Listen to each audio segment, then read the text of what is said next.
Algo pasó con mi silla. Ok, ya. Am, bien. Nos quedamos en la última clase. Nos quedamos en las objeciones de los sanadores. Y decíamos que la primera de las cosas que ellos dicen para tratar de justificarse es cuando le pedimos que muestre algún hecho milagroso, algún don de sanidad en nuestra presencia, alguna resurrección de alguna persona que haya fallecido, pues dicen inmediatamente no tentarás al Señor tu Dios. Y también vimos que la Escritura nos muestra que esto no es tentar a Dios, el pedirle, y Él dice tener esos poderes del Espíritu Santo. Eso no sería tentar a Dios. En Dios usted y yo creemos, en Dios no dudamos del poder de Dios, pero dudamos del poder que esa persona dice o clama tener. Y de hecho, 1 Juan capítulo 4, versículo 1 dice: amados, no creáis a todo espíritu, sino probad los espíritus si son de Dios, porque muchos falsos profetas han salido por el mundo. Entonces, Dios, de hecho, la palabra de Dios nos anima a que probemos si realmente esas personas son de Dios o no. Eso no es tentar a Dios. Segundo, y lo vimos el jueves pasado, dice cuando ellos tratan de realizar algún milagro o un prodigio y no se lleva a cabo y se les hace saber que este prodigio no se llevó a cabo, le dicen, bueno, debes de tener fe para que el milagro se lleve a cabo. Porque si no tienes fe, no se puede hacer milagros. De hecho, está en Mateo 13:58. El Señor no pudo hacer milagros en esa ciudad porque les faltaba fe. No es cierto. El texto no dice que Jesús no pudo hacer milagros. Dice que hizo milagros.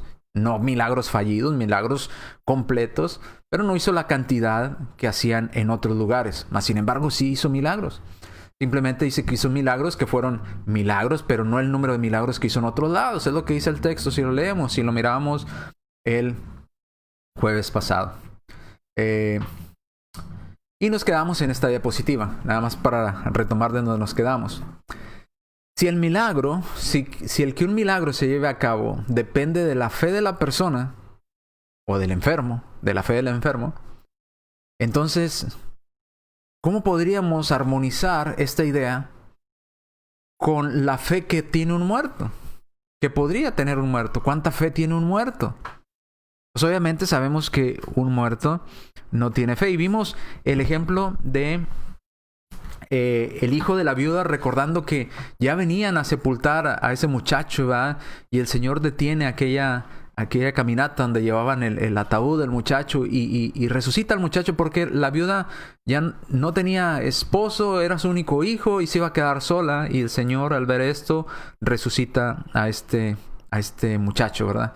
Entonces vemos que fue algo que todos presenciaron, algo que sabían que estaba muerta esa persona y aún así lo pudieron resucitar, ¿verdad? El Señor lo resucitó.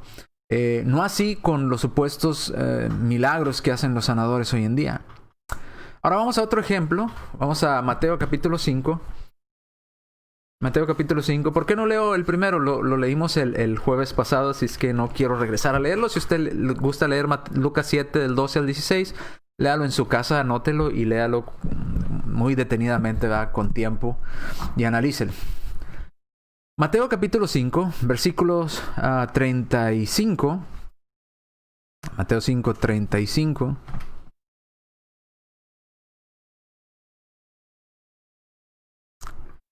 Y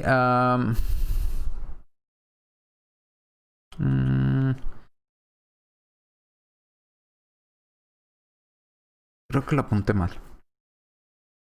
Déjeme ver. Sí, vamos al otro. 39, 42. Sí, creo que lo tengo mal. 5, 35. No. Vamos a Marcos.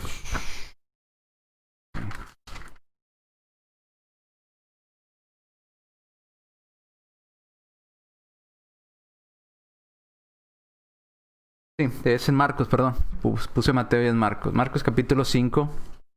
Marcos capítulo 5. Versículo 35. Marcos 5:35 dice: mientras él aún hablaba, vinieron de casa del principal de la sinagoga diciendo: tu hija ha muerto. ¿Para qué molestas al maestro? Recuerda que este hombre estaba viendo al maestro porque quería que sanara a su hija, pero mientras él buscaba que el Señor viniera a su casa a sanar a su hija, viene alguien de su casa y le dice, ya no lo molestes, ya no molestes a Jesús, ya no le digas nada, ya tu hija ya falleció. En otras palabras, en la mente de la persona que venía a darle este anuncio, pues ya no había nada que hacer. En la muerte ya no hay nada que se pueda hacer. Y le dice, otra vez 35, mientras él aún hablaba, vinieron de casa del principal de la sinagoga diciendo, tu hija ha muerto. ¿Para qué molestas al maestro? Ya no hay razón para molestarlo. Vayamos ahora del 39 en adelante. El Señor va y dice, y entrando les dijo, ¿por qué alborotáis y lloráis? La niña no está muerta, sino duerme. Y note la actitud de la gente, dice, y se burlaban de él, se burlaban de Jesús. La gente se burlaba diciendo, ¿cómo que está dormida? ¿De qué hablas? Nosotros sabemos que es una persona muerta. Nosotros sabemos que es una persona que no tenga pulso. Nosotros sabemos cuando la persona no respira, está muerta. Dice, y se burlaban de él. Mas él, echando fuera a todos, tomó al padre y a la madre de la niña y a los que estaban con él, y entró donde estaba la niña. Y tomando la mano de la niña le dijo, Talita Cumi, que traducido es, niña, a ti te digo, levántate. Y luego la niña se levantó y andaba, pues tenía 12 años, y se espantaron grandemente, pero él les mandó mucho que nadie lo supiese, y dijo que se le diese de comer a la niña. Ahora, la niña estaba muerta. ¿Cuánto tardó el Señor en llegar desde donde estaba hasta donde tenían el cuerpo de la niña? No sabemos. Pero obviamente todos ahí sabían que esa niña había muerto. Eran testigos de que había fallecido. Aún así el Señor le dijo, duerme. Porque el Señor tenía aún potestad para levantar muertos, resucitar a personas muertas, así como lo hizo con el hijo de la viuda, así como lo hizo con, en este caso, esta niña, ¿verdad? Entonces tenemos el ejemplo de Lucas, el ejemplo de Marcos 5:35. Bórralo por favor ahí, puse Mateo, pero es Marcos 5:35, del 39 al 42. Ahora vamos a Juan capítulo 11, con otro ejemplo más de personas que fueron resucitadas. Y esto es un hecho milagroso porque otra vez lo normal no es que un muerto resucite, no es lo común, no es lo normal, ¿verdad? Entonces al dar a una persona la orden de que resucite, como al decirle a la niña Talita Cumi, a ti te digo levántate y anda, y que suceda, pues está fuera de lo natural, de lo normal. Juan capítulo 11, versículo 39 al 43. Dice el 39, y si usted recuerda toda la historia de Lázaro, ya había pasado tiempo, ¿verdad? Y aquellas mujeres se acercan al Señor y le dicen, Señor, si tú hubieras estado aquí, mi hermano no hubiera muerto. Pero vemos también la respuesta del Señor, versículo 25. Ahí no lo puse, pero léalo ahí, en Lucas 11:25. Y le dijo Jesús, yo soy la resurrección y la vida. El que cree en mí, aunque esté muerto, vivirá. En ambos sentidos, en este caso eran ambos sentidos.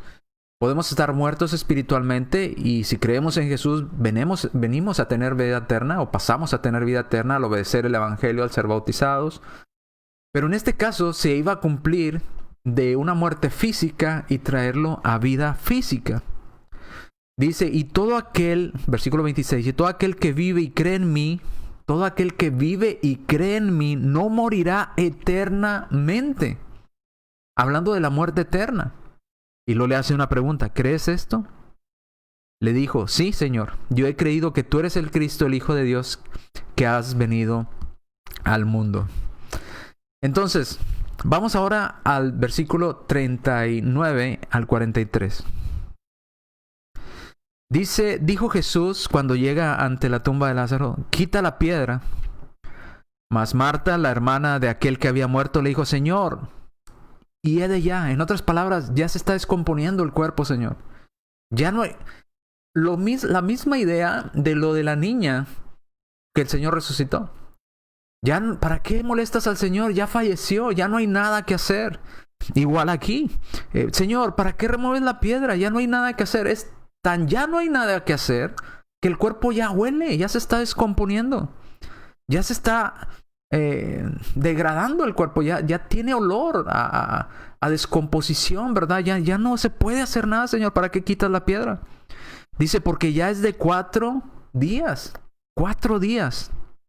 Jesús le dijo, ¿No te he dicho que si crees verás la gloria de Dios? Entonces quitaron la piedra donde había sido puesto el muerto, y Jesús, alzando los ojos a lo alto, dijo: Padre, gracias te doy por haberme oído. Yo sabía que siempre me oyes, pero lo dije a causa de la multitud que está alrededor, para que crean que tú me has enviado. Y habiendo dicho esto, clamó a gran voz: Lázaro, ven fuera. Este es el milagro. Esto es lo sobrenatural. Un cuerpo de 4 días que ya estaba en descomposición, que ya olía a muerte, a podredumbre, que con la simple orden del Señor de decir: Lázaro, ven fuera, este cuerpo vuelve a tener la consistencia de un cuerpo vivo, la movilidad, y sale, dice, y el que había muerto salió atadas las manos, ¿verdad? Y los pies con vendas, y el rostro envuelto en un sudario. Y Jesús le dijo desatarle y dejarle ir. Vemos entonces que cuando había resurrecciones de personas que fallecían, y no hablar de los apóstoles, ¿verdad? Por ejemplo, allá en Hechos capítulo 20, cuando se alarga el discurso hasta la medianoche y este joven cae desde un piso, ¿verdad?, alto, y pierde la vida, y baja este apóstol y lo revive, vuelve a la vida a este muchacho.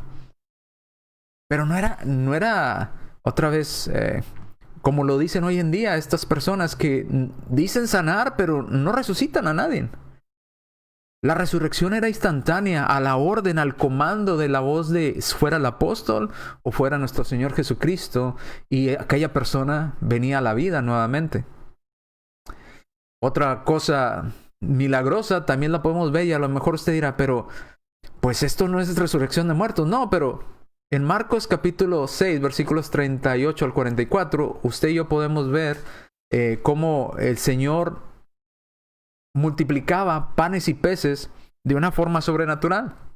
Unos cuantos peces y unos cuantos panes los multiplicaba después de dar gracias a Dios por este poco alimento, y hacía que se repartiera a todas las personas que estaban por ahí, miles, ¿verdad? Y aún así recogieron 12 cestas llenas de sobras de la multiplicación de estos panes y estos peces. ¿Cómo se llevó a cabo? Si no es a través de un hecho milagroso. ¿Este hecho milagroso dependía de la fe de las personas que estaban ahí hambrientas? No. ¿El que una persona resucitara de la muerte dependía de la fe de la persona muerta? Tampoco. Entonces, el milagro no dependía de la fe que tuviera la persona que iba a recibir aquel beneficio de aquel milagro. ¿Ok? De lo contrario, pues seguiríamos preguntando, entonces, ¿cuánta fe tiene un muerto? Si está muerto, pues obviamente no piensa, no siente, porque ya falleció. No puede tener fe. Cuando se le pregunta a los sanadores: ¿por qué no sanó el enfermo? Se les hace esta pregunta: oye, yo te traje a mi familiar enfermo, tú dices que tienes poder del Espíritu Santo para sanar, pero yo lo miro igual, ¿por qué no sanó? La respuesta inmediata de ellos es: porque no tuvo fe. No tuvo fe suficiente en el Señor. Pero podríamos volver a preguntar: entonces yo miro en la Biblia que muertos resucitaron. ¿Cuánta fe fue necesaria para que ese muerto resucitara en la Escritura? Si tú dices tener el mismo poder que tenían las personas en el primer siglo, el poder del Espíritu Santo, ¿por qué tú no puedes sanar a esta persona? Si los muertos no tenían fe y lo resucitaban, ¿por qué tú no puedes sanar a una persona y te escudas con decir: es que no tuvo suficiente fe? Podríamos hacer la pregunta: ¿será que el enfermo no deseaba sanar? ¿O no quiere sanar? Generalmente las personas cuando están enfermas lo que quieren, y si van y buscan a estos supuestos sanadores, es porque tienen la esperanza de sanar. Si no, no fueran a buscarlos. Si no tuvieran al menos una luz, un motivo de decir: a lo mejor, quizás sea cierto, y me sane ese hombre que dice que tiene poderes, pues voy a ir a intentarlo, nada pierdo. ¿Por qué va hasta ese lugar? ¿Por qué viaja hasta esa reunión? ¿Por qué se para y trata de llegar a ese lugar donde está aquel supuesto sanador, la persona? ¿Por qué invierte su dinero y paga lo que le piden ahí en esos lugares de sanidad para poder tener acceso a este sanador? ¿Porque no quiere sanar? ¿O porque realmente tiene confianza de que puede sanar? Pues tiene confianza. Pero otra vez, nuevamente dice, no, es por fe, es que le faltó fe, por eso no sanó. Es la excusa de siempre, ¿verdad? De la que utiliza. Vamos a algún otro, al número 3. Vimos el primero, no tentarás al Señor tu Dios cuando algo no le sale bien o cuando les pedimos que hagan algo milagroso. Número 2, debes de tener fe, porque el milagro no se lleva a cabo si no tienes fe. Número 3, dicen, cuando uno les dice, no, pero esos dones milagrosos ya cesaron. Eso ya no está en vigencia hoy en día. Eso ya no funciona así como tú lo dices. Y dicen esta frase, Dios es el mismo ayer, hoy y siempre. Y nos mencionan Hebreos, capítulo 13, versículo 58. 13:8, perdón, 58. Hebreos 13:8. Dice Hebreos 13:8. Jesucristo es el mismo ayer, hoy y por los siglos. Jesucristo es el mismo ayer, es el mismo hoy y por los siglos. Entonces ellos dicen, ahí está. Eso es nuestra autorización de parte de Dios, que nos reafirma que lo que estamos haciendo es correcto. Porque Dios es el mismo ayer, es el mismo hoy y será el mismo siempre. Entonces, esto se lleva a cabo. ¿Se llevó a cabo estos milagros ayer? Se llevan a cabo estos milagros hoy. Esa es la analogía que ellos hacen. Como se llevó de parte de Dios milagros en el inicio de la iglesia, se llevan hoy milagros hoy en día, en esta época, ¿verdad? Si Dios pudo hacer milagros ayer, pues los puede hacer hoy. Y los puede hacer siempre. Pero hay que tener cuidado con estas maneras de analizarlo. Si le dicen a usted, Jesús es el mismo ayer, hoy, mañana y siempre, pues amén, yo creo eso, que Jesús es el mismo ayer, hoy y siempre. Es el eterno, Él es eterno, Él es Dios eterno. ¿Por qué? Él siempre será igual, será el mismo. Pero esto es muy diferente a que Dios actúe de la misma manera siempre. Dios no actuó de la misma manera siempre. Dios obró por medio de Moisés ayer. ¿Obra Dios por medio de Moisés hoy? No. Dios dio una ley en el Nuevo Testamento para guiar a un pueblo especial en el Antiguo Testamento. ¿Dios usa esa misma ley para guiarnos hoy? ¿Es la ley para nosotros los cristianos hoy en día? La respuesta es no. Dios ha obrado de maneras diferentes, con propósitos diferentes, con finalidades diferentes. El que Dios sea el mismo no provoca que Dios tenga que actuar de la misma manera todo el tiempo. Hagamos la pregunta, ¿estará Dios obrando a través de sanadores hoy? Si Dios es el mismo, esto implica que Dios hace las mismas cosas, dicen ellos, ¿verdad? Como las hizo antes. Esa es su justificación y su manera de analizar este texto. Si Dios es el mismo, esto implica que necesariamente hace las mismas cosas de la misma manera como lo hizo antes. Es la idea que ellos tratan de transmitir con este texto. Ok. Entonces, si la respuesta es que Dios es el mismo ayer, hoy, mañana y siempre, y es así, entonces Jesús alimentó a 5,000 personas con 5 panes y 2 peces. Lo hizo antes, porque dice que Jesús es el mismo ayer, hoy y siempre. Entonces, si Jesús alimentó a 5,000 personas con 5 panes y 2 peces, antes lo hizo Jesús. ¿Lo hace hoy? ¿Hoy multiplica de esa manera panes y peces? En el Antiguo Testamento, Dios hizo que una muralla, la muralla de Jericó, cayera cuando su pueblo marchó alrededor de la ciudad. ¿Recuerda esa historia? Las murallas de Jericó. Marcha 7, ¿verdad? Esas vueltas que tenían que dar. Y al final tenían que sonar las trompetas y ir marchando hacia el frente y las murallas iban a caer. Ahora Dios hizo que las murallas de Jericó se cayeran cuando su pueblo daba 7 vueltas alrededor de una ciudad. ¿Hace lo mismo Dios? Si nos podemos dar vueltas alrededor de, no sé, del muro que edificó Trump en la frontera y damos 7 vueltas alrededor del muro y luego sonamos trompetas, ¿se va a caer el muro? ¿Hace lo mismo Dios hoy? Usted dirá, eso suena absurdo. Pues sí, suena absurdo. Lo que Dios hizo en una ocasión especial, de cierta forma, con un propósito específico, no es lo que hace hoy en día. Dios alimentó con maná a su pueblo, ¿recuerdan? En el desierto, durante 40 años. Los alimentó con maná, los alimentó con carne, ¿verdad? Con estas aves, codornices, ¿verdad? Que hizo llegar a ellos para que comieran. ¿Nos sigue alimentando Dios con codornices y maná? Dios es el mismo ayer, hoy y siempre. Si Dios es el mismo ayer, hoy y siempre, ¿por qué hoy Dios no nos da maná? ¿Por qué hoy Dios no nos da codornices? No llegan, de repente nos levantamos en la mañana y vemos todo nuestro patio lleno de estas hojuelas, ¿verdad? De maná. ¿Por qué no le decimos, Señor, quiero carne, y llegan todas estas aves a nuestra casa para que nosotros las matemos y las consumamos? Pues Dios es el mismo ayer, hoy y siempre. ¿Por qué Dios no lo hace? Dios abrió un mar, ¿verdad? Y su pueblo pasó en seco por el medio del mar. Y los guiaba de día en una columna de nube y de noche con una columna de fuego. Dios lo hizo. Dios lo hizo antes. ¿Lo hace hoy?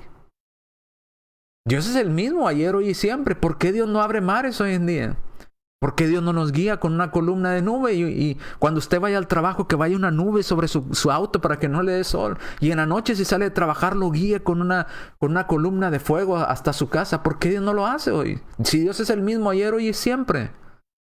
Porque Dios los hacía con un propósito específico, con una finalidad específica. Dios cambia su manera de actuar en referencia a lo que Él quiere lograr con su plan. Jesús fue crucificado por los romanos, nuestro Señor, y resucitó al tercer día. Si Jesús es el mismo ayer, hoy y siempre, ¿es crucificado hoy Jesús por nosotros? ¿Por los romanos? ¿Y resucita al tercer día? ¿Sigue siendo crucificado al Señor constantemente de tiempo en tiempo? ¿Porque Dios es el mismo ayer, hoy y siempre? No, hay un propósito para cada cosa. Hay una razón de ser. Y es lo que no se entiende. Si usted interpreta ese pasaje como que Dios es el mismo ayer, hoy y siempre, por eso tenemos que agarrar esto de los milagros y aplicar lo que forzosamente pasan hoy. Pues igual, Dios autorizó matar a pedradas a los que trabajaban el sábado. Dios lo autorizó, Dios lo mandó. ¿Por qué no lo hacemos hoy? Si Dios es el mismo ayer, hoy y siempre. Dios mandó matar a pedradas a todos los que practicaban brujería y hechicería, a todos los que practicaran el homosexualismo. ¿Por qué no salimos a las calles y apedreamos a todas estas personas? Porque Dios lo mandó. Dios lo mandó ayer. Y Dios es el mismo hoy, mañana y siempre. ¿Verdad que no suena lógico? Dios tiene un propósito específico para cada tiempo, para cada situación, para cada cosa que Él desea lograr. No va a ser exactamente lo mismo todo el tiempo. Igual los milagros tuvieron una razón de ser, tuvieron un objetivo, que era confirmar la palabra, que la gente creyera que esto venía de parte de Dios, y hasta que se terminara o viniera lo perfecto, 1 Corintios 13, que es la palabra de Dios, las Escrituras. Una vez tenido todo escrito en la Biblia, ya no necesitamos milagros. Como nos dice en los evangelios, ¿verdad? Muchas cosas hizo Jesús, ¿verdad?, que no están escritas en este libro, mas estas se han escrito para que creáis que Jesús es el Cristo, el Hijo de Dios, y para que creyendo en Él tengas bien su nombre. Ya no necesitamos ver milagros. Hubo un propósito para todo siempre. No, el tratar de interpretar este pasaje, Dios es el mismo ayer, hoy y siempre. Pues bueno, tome todo lo que hizo Dios en el Antiguo Testamento, en la era patriarcal. Tome todo lo que hizo Dios en la era mosaica y aplíquelo también hoy en día. ¿Por qué no lo hace? ¿Por qué nada más lo que le gusta? Obviamente, porque no se interpreta la Escritura de esa manera. Es incorrecto tomar ese pasaje y tratarlo de interpretar de esa forma. Ok. Nadie dudamos del poder de Dios. Él siempre será el mismo. ¿Amén a eso? Yo creo que sí. Dios tiene el mismo poder. Pero ¿obra Dios hoy igual que antes, como lo hizo con su pueblo Israel? ¿Dios obra igual hoy como lo hizo con los cristianos del primer siglo? La respuesta es no. Aunque Dios sigue teniendo el mismo poder, su forma de obrar o de darnos una ley es diferente, un propósito diferente. ¿Tienen los supuestos milagros de hoy la misma finalidad que los milagros del Nuevo Testamento? Si usted compara los milagros que hacen hoy en día los sanadores con la finalidad que tenían los milagros en el Nuevo Testamento, son dos finalidades totalmente diferentes. La finalidad de los milagros del Nuevo Testamento era confirmar la palabra, si eran los apóstoles o eran cristianos que les habían dado algún don milagroso por la imposición de manos de los apóstoles, o de Jesús, que comprobar que era el Mesías, el Hijo de Dios, el que esperaban que viniera. Ahora, ¿es la finalidad hoy en día esto?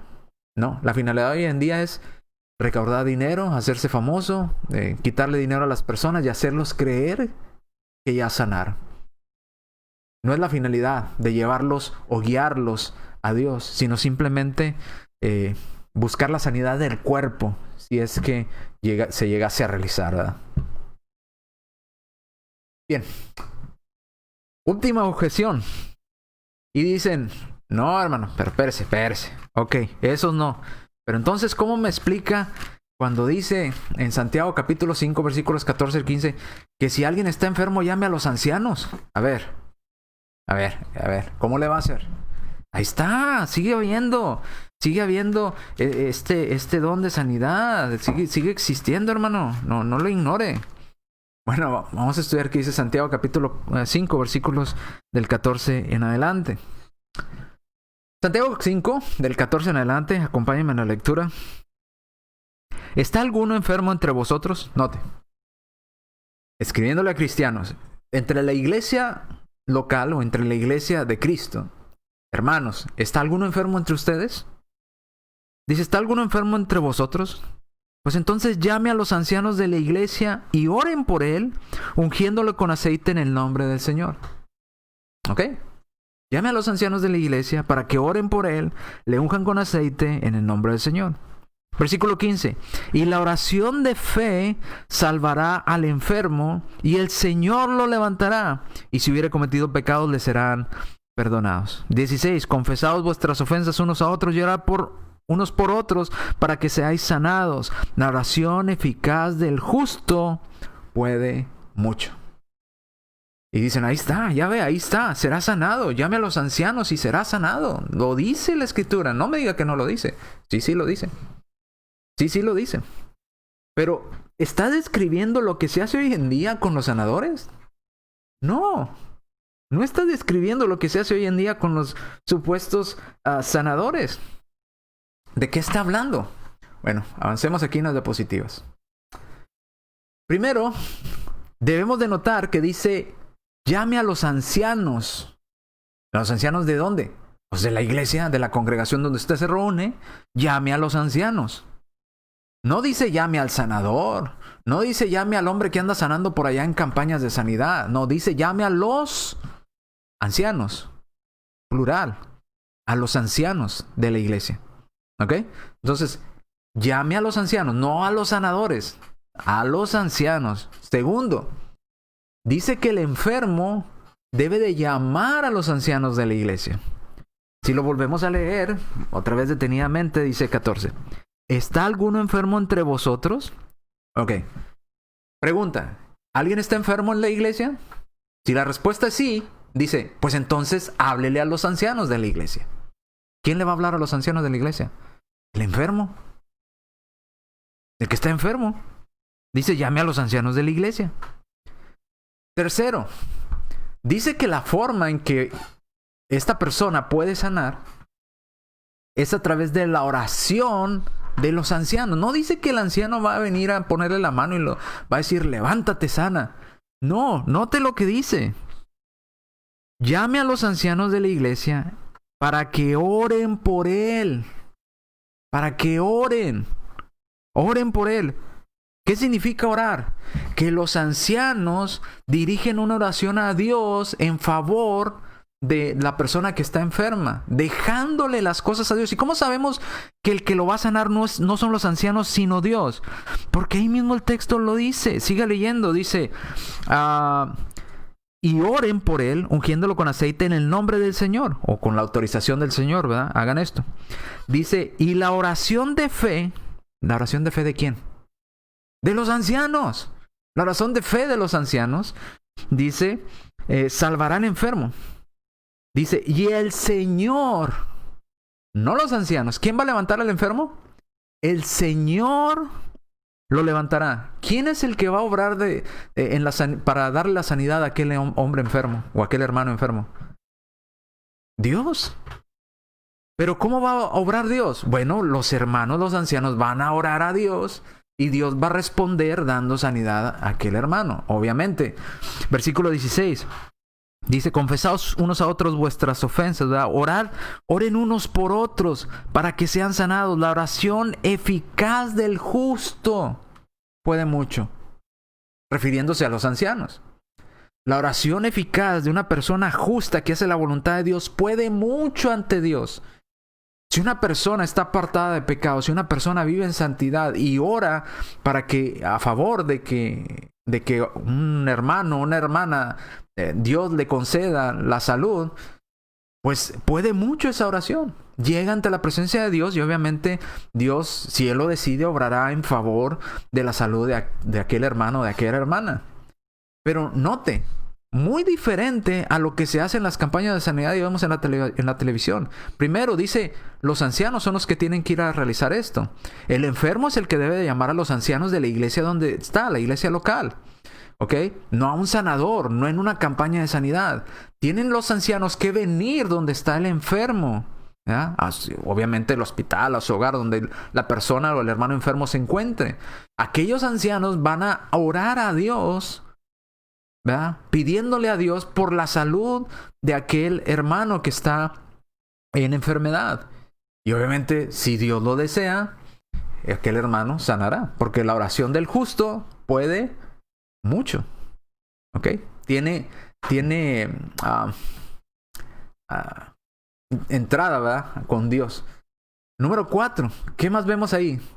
Dice que quien lo levantará será el Señor.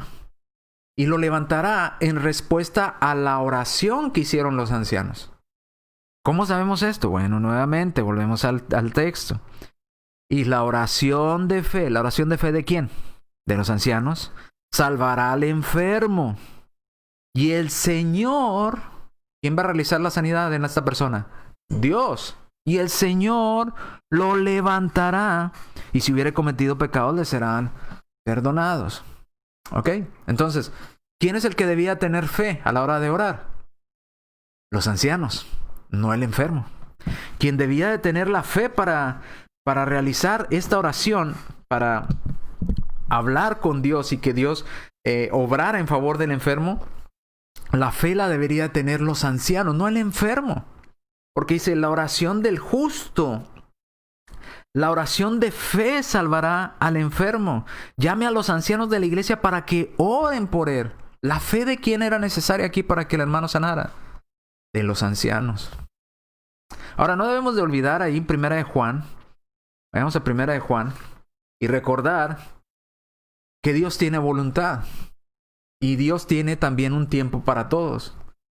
Si Dios ha decidido que ya usted es tiempo de que parta hacia la siguiente vida. Y recuerda, la muerte no es el fin. La muerte es un cambio de localidad, ¿verdad?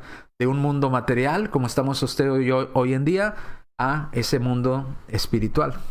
Entonces es un cambio de localidad, no es el fin. Pero bueno, dice 1 de Juan, capítulo 5, versículos 14 y 15.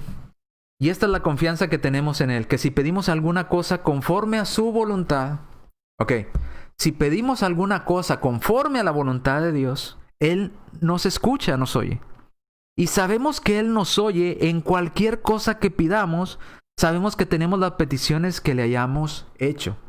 Siempre y cuando sea de acuerdo a su voluntad. Si la voluntad del Señor era que esa persona o ese hermano ya es tiempo de que parta hacia la siguiente vida, pues no se va a realizar, porque obviamente es de acuerdo a la voluntad de Dios.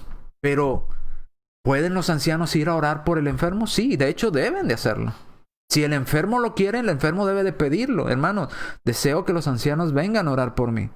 Deseo que vengan a orar por mi aflicción, por lo que estoy pasando, ¿verdad? Quizás el Señor conceda y me levante de esta cama o de esta enfermedad donde estoy. Entonces hay que orar los unos para los otros. Y no solamente los ancianos, sino también todos aquellos que practicamos la justicia, ¿verdad? Porque la oración del justo puede mucho. Los ancianos son justos porque deben de vivir en la justicia de Dios, en la santidad de Dios. Pero no nada más los ancianos, sino también todos los cristianos deberíamos de ser justos ante Dios, santos ante Dios, para que nuestras oraciones, ¿verdad?, no tengan estorbo. Ahora, la quinta cosa que vemos aquí, aunque hay pocas mujeres que se dicen tener don de sanidad, porque son pocas las que se miran en los medios de comunicación, sin embargo sí hay algunas mujeres que dicen que ellas son sanadoras también, que tienen el poder de sanidad. Si aplicamos este pasaje de Santiago,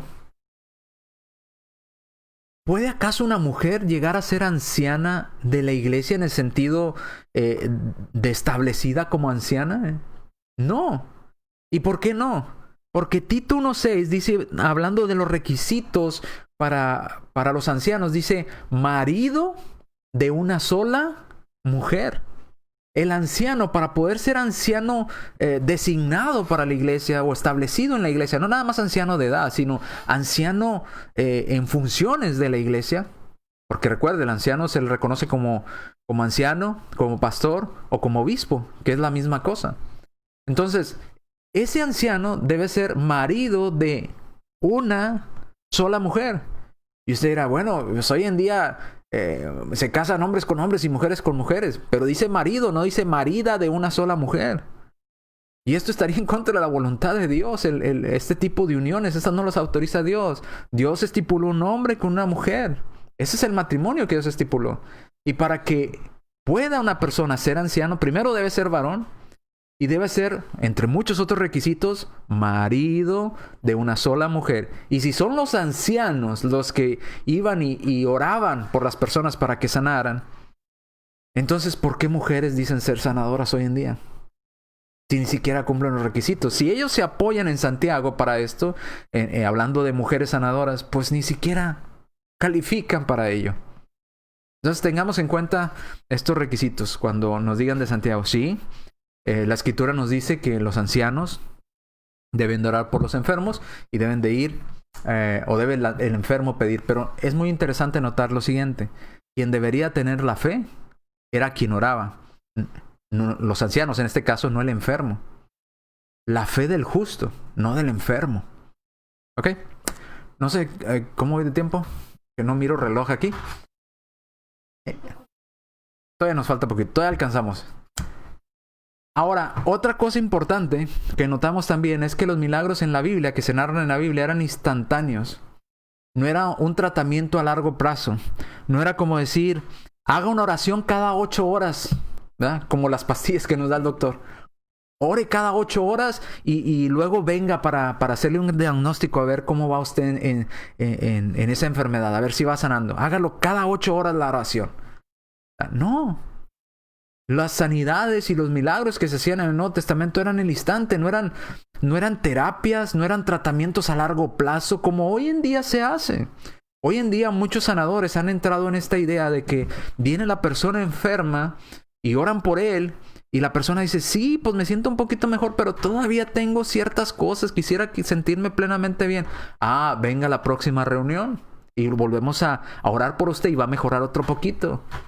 Y viene la siguiente, pues sí, pero todavía me sigo sintiendo. Ah, entonces venga la siguiente reunión y oramos otra vez por usted para que me mejore otro poquito. No, los milagros en la Biblia no eran como las pastillas cada 8 horas. Los milagros en la Biblia eran al instante. Las resurrecciones eran al instante, en el momento. No como un tratamiento de cada 8 horas, cada 8 días, No. No era así. Vamos a ver algunos ejemplos y ahí nos vamos a quedar ya con este estudio. Vamos a leer Mateo capítulo 8, versículo 13. Mateo capítulo 8, versículo 13.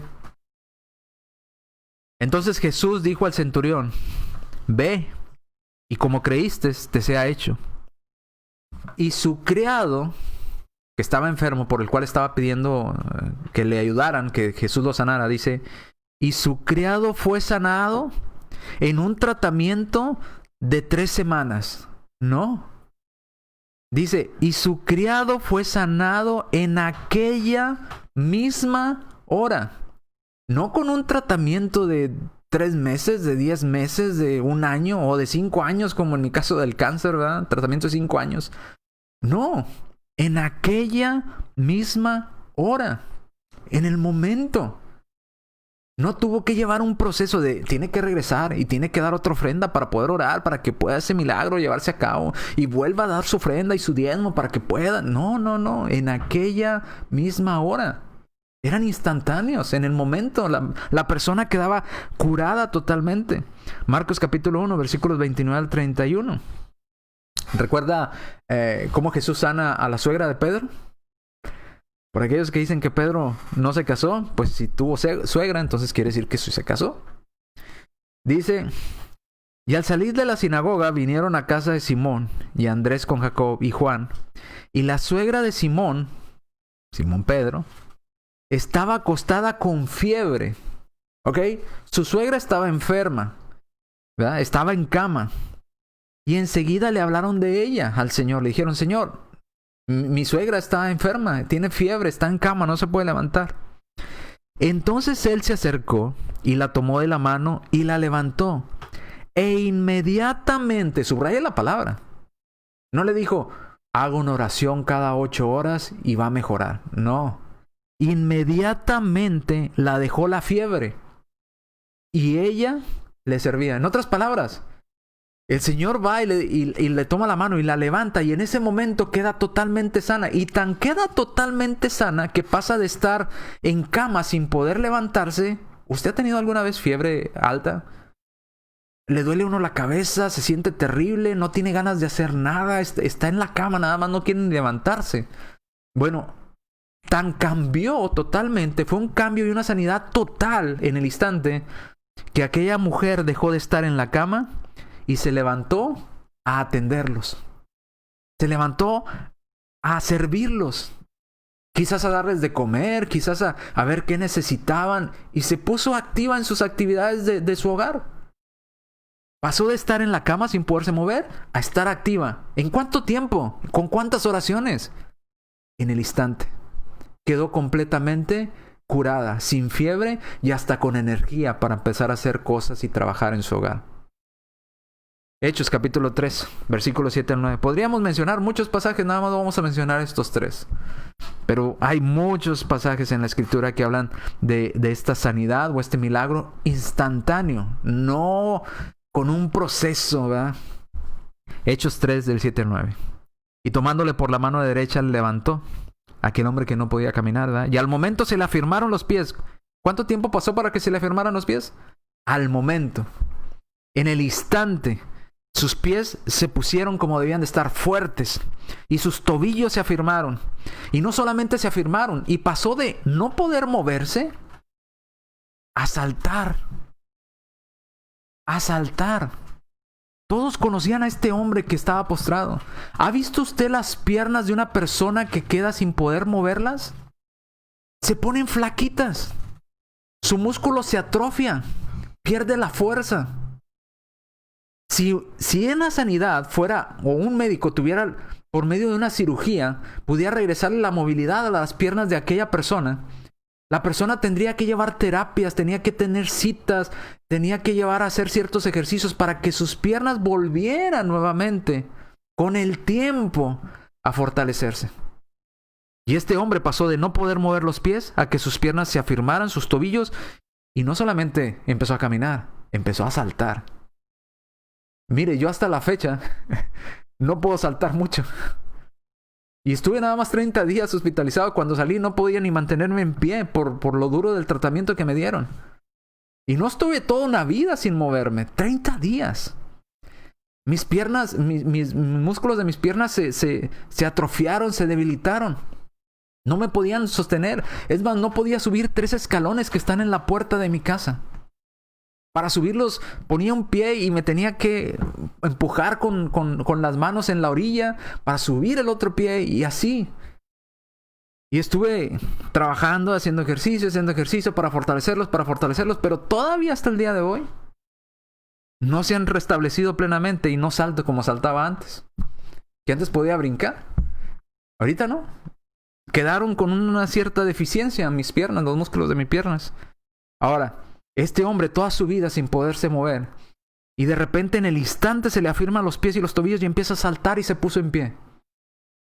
No fue un tratamiento, no fue una terapia, fue instantáneo. Dice, y se puso en pie y anduvo y entró con ellos en el templo, andando y saltando y alabando a Dios. Y todo el pueblo le vio andar. Todo el pueblo lo conocía a este hombre. Por eso se maravillaron. ¿Cómo es que puede saltar y caminar si nunca lo ha hecho? Y todo el pueblo le vio andar y alabar a Dios.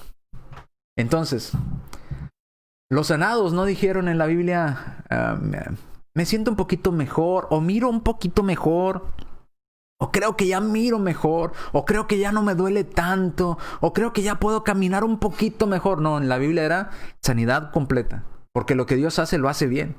Y si Dios nos iba a sanar, si Dios nos iba a dar unos ojos nuevos a la persona, se los daba en el instante. Si Dios les iba a dar una movilidad en sus piernas, se los daba completa. Si Dios le iba a quitar la lepra a la persona, se la quitaba completa. No en partes, no un poquito. Como dicen estos hombres cuando dizque sanan a una persona con problemas de la vista. Ya miro un poquito mejor. No, lo que Dios hacía, miraba con ojos nuevos las personas.